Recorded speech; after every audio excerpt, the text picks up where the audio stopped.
Hello everybody. Today we are going to go over the IPV machine and hooking it up to a patient that is on the ventilator.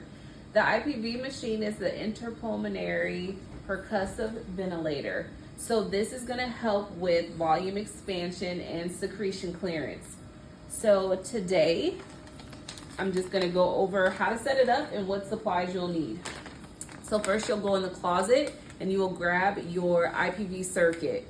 In the circuit, it will include everything that you see pictured here and that you would need, except for our T-piece. This is gonna be separate, which is found in the closet. From here, you're gonna go to your machine and we're gonna hook it up.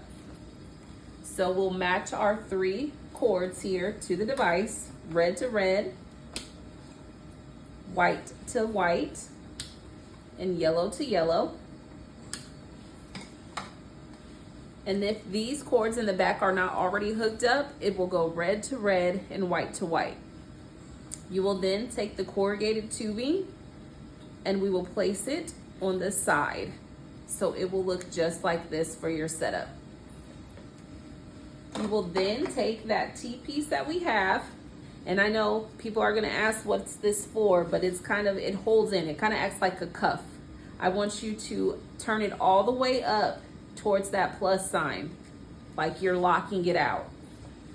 This will go in the inspiratory limb, of your patient, and it will look just like this. This open hole will face outward. I want you to go back to your ventilator and you should be reading good volumes and tidal volumes while you set everything else up. So always look at your patient. We're gonna come back to our IPV machine. We will hook it up to our flow meter for the oxygen. And then we're gonna start at the IPV machine and work our way to the ventilator. So we will turn it on. And as you see, I'm just gonna just say we turned it on and this is what was occurring. We are gonna turn that PSI all the way down to 0. We never wanna put it on the patient when it's already starting to trigger. Your yellow and your green will be set to the center, and then we will be mimicking or turning our frequency for our patient. This is already set up, so we'll turn it back to the off position, and then this piece will be ready to go. We will come back over to the ventilator, and we are going to be manipulating our ventilator where we are sitting in a bi-level mode. So we will go to our modes, we will go to bi-level, and the first thing that we are going to do is we're going to adjust our P high. We are going to take our P high down to 20. We're going to lock it in. Our P low will stay the same as whatever we currently on, and in this case it is 8. So 8 and 8. Your T high can be set anywhere between 1 and 1.5. For this instance, we'll go to 1. We will lock it in. Your rate will not change. It will stay at whatever you have it set at. So that's going to be at 14. Now I know we have a pressure support reading, but I don't want you guys to get too caught up in that. Right now it's set at a lower number, so it probably won't have too much effect on the machine, but if it does, we'll come back and readjust it. Our sensitivity, we will adjust this to a rate of 6. This will help to minimize that auto cycling. So we're gonna go to 6. If you are going up or past 10, that's too high. Your range should be 6 to 10 on that. So now that we have all of these features set, we will go ahead and accept. The next thing I want you to do is we're gonna go back to our patient. We want to ensure that we are suctioning our patient before we are going ahead and putting this device on the patient. So you're gonna suction the mouth and you're gonna suction down that artificial airway, whether it is your trach or it is your ET tube.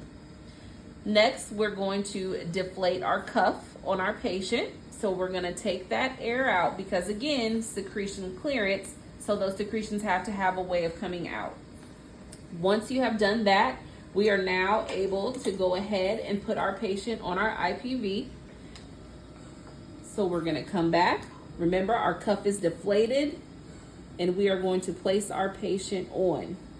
We're gonna turn this on, and we're gonna slowly take up that PSI pressure, nice and slow, until we are within that normal range. So that 30 to 40.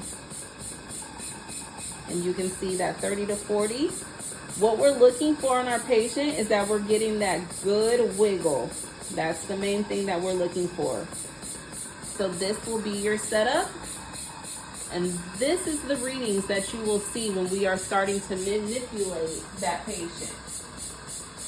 So we will perform this device for 15 minutes, and you will be manipulating the frequency while we are on the IPV treatment.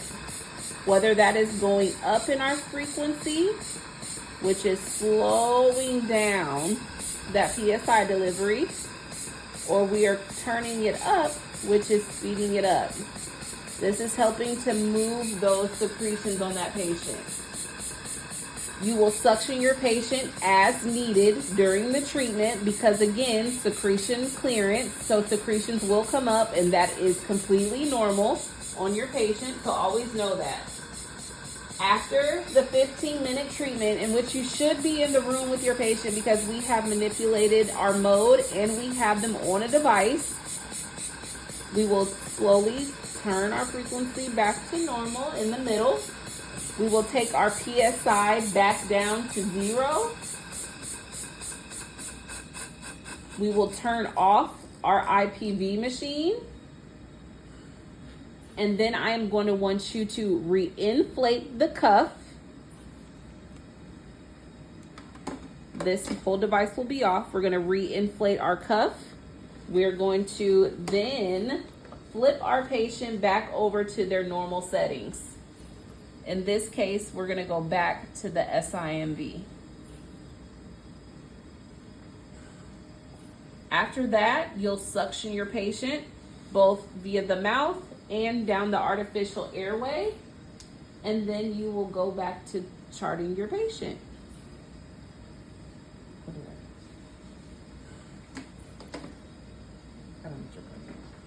Okay, just gonna make sure you put the saline in your IPV. So sorry guys, yes, always add saline to your cup. It's never empty. This is usually 10 cc's that you put in here. And when the saline is completely empty, that's usually saying that your treatment is done. But make sure you get a saline bullet and flush it into your cup or your breathing treatment. Sorry.